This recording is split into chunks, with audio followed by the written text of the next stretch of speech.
4 युग कहे जाते हैं, ये सभी को पता है।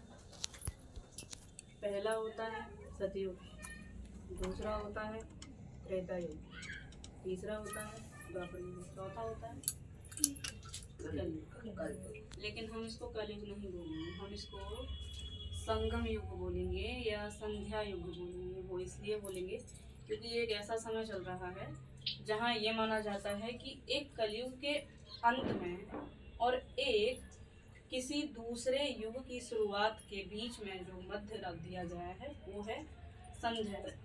ये संगम युग चल रहा है, यानी कि अंत युग ही चल रहा है। अब कुछ टाइम बाद कलयुग का अंत होने वाला है और नए युग का प्रारंभ होने वाला है। तो इस बीच के युग को हम संगम युग कहते हैं। संगम यानी कि मिलना, इन दोनों का मिलाप ही होगा। ठीक है, मिलाप का अर्थ है भगवान और राक्षस का मिलाप अब होगा। ये और वैसे भी राक्षस कहीं नहीं है, राक्षस और भगवान हमारे अंदर ही है। मिलाप तो पहले से ही है, मिलाप को अलग नहीं कर सकते हैं, लेकिन उसको समझा जा सकता है। जैसे अर्थ कहो कि सामने अगर कोई लड़ रहा है और वो गाली दे रहा है और सामने वाला उसको हाथ जोड़ करके उसके हाँ में हाँ मिला रहा है, तो तुम अच्छा ही बुरा यही समझ जाओगे और पूरा समाज ये बोलेगा कि हाथ जोड़ने वाला अच्छा है, चाहे गलती उसी की हो।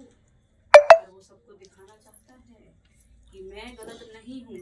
मेरा कहने का अर्थ ये था कि अपने ही अंदर बुद्धि बहुत होती है और सबको किस तरीके से घुमाना होता है सबको पता होती है, लेकिन गलत काम होता है। अगर यही काम, जैसे मानो इसका उदाहरण है शकुनी, भगवान ने खुद उससे बोला था कि अगर तू यही काम सही रास्ते में करे तो तू मेरे को टक्कर दे, तू भगवान का नाम भी प्राप्त कर सकता है अगर यही बुद्धि तू सही चीज में लगाएगा।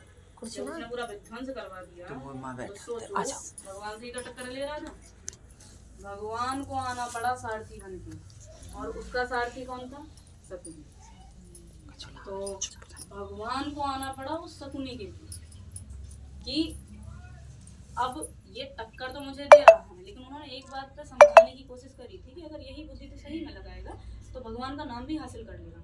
लेकिन नहीं, वो अपने कर्म, अपने धर्म, अपने सब को सिर्फ और सिर्फ कलयुग में ही लगाना चाहता था, सिर्फ और सिर्फ नष्ट ही उसे करना था।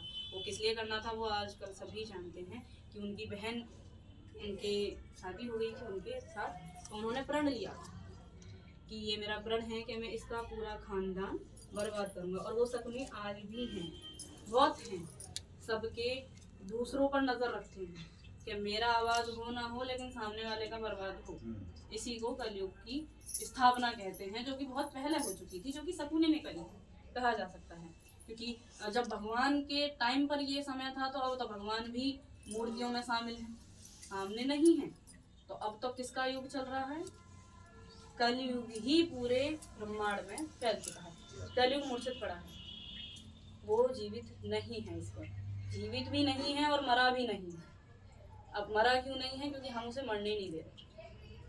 असर पूरे में फैल चुका है। कहते हैं कि एक गैस अगर छूट जाए तो पूरे में फैल जाएगी, और उस गैस से कितने लोगों की मौत हो ये नहीं पता, लेकिन खोली तो एक ने है और मरेगी कितनी पता नहीं, कितनी गिनती हो सकती है। उसी प्रकार कलयुग एक ही है, लेकिन फैलाया किसने है? हम सब ने। हाँ, ये सच है। अच्छा, कौन बेटा नहीं जानता कि ये मेरी माँ है, और कौन पति नहीं जानता कि ये मेरी पत्नी है, और कौन पत्नी नहीं जानती कि ये मेरा पति है? ये तो सभी जानते हैं ना। जानने के बावजूद भी बर्ताव कैसा होता है कि तू मेरा पति नहीं है, मैं तेरी माँ नहीं हूँ, तू मेरा बेटा नहीं है। इसी प्रकार लड़ाइयाँ चलती हैं, और लड़ाइयाँ चलते चलते घर भी कब उजड़ जाता है पता नहीं चलता, और खुद ही उजाड़ने वाले होते हैं, कोई और दूसरा नहीं आता। कोई किसी का माँ रो रहा है, किसी का बाप रो रहा है, किसी की बहन रो रही है, वो भी किस वजह से? हाँ, पहले घर की तरफ देखा जाता है, क्योंकि घर वाले नहीं सुनना चाहते। अब मैं चीज सुनाऊँ तुम्हें कि 3 देवता कहे जाते हैं, ब्रह्मा विष्णु महेश। यही तीनों मारने और उपजन करने वाले होते हैं। यही देवता हैं जो मारते भी हैं और जान भी देते हैं। यही, इनको ये भी कहा जा सकता है इनमें ही आराम मिलता है और इनमें ही बेचैनी प्राप्त होती है। बेचैनी जब हमारे पास कोई संकट आता है, तो हम भगवान को उस तरीके से नहीं पुकारते जिस तरीके से हमें पुकारना है। हम भगवान को सिर्फ और सिर्फ अपनी बेचैनी के कारण पुकारते हैं कि ये बेचैनी दूर करो, पर ये नहीं कहते कि सब आपदाओं को दूर करके तुम पास में आ जाओ। तुम्हारी जरूरत है, किसी की धन की जरूरत नहीं है, किसी चीज की जरूरत नहीं है, क्योंकि सभी उन्हीं के पास मिलता है। तो हमें उनके सिवा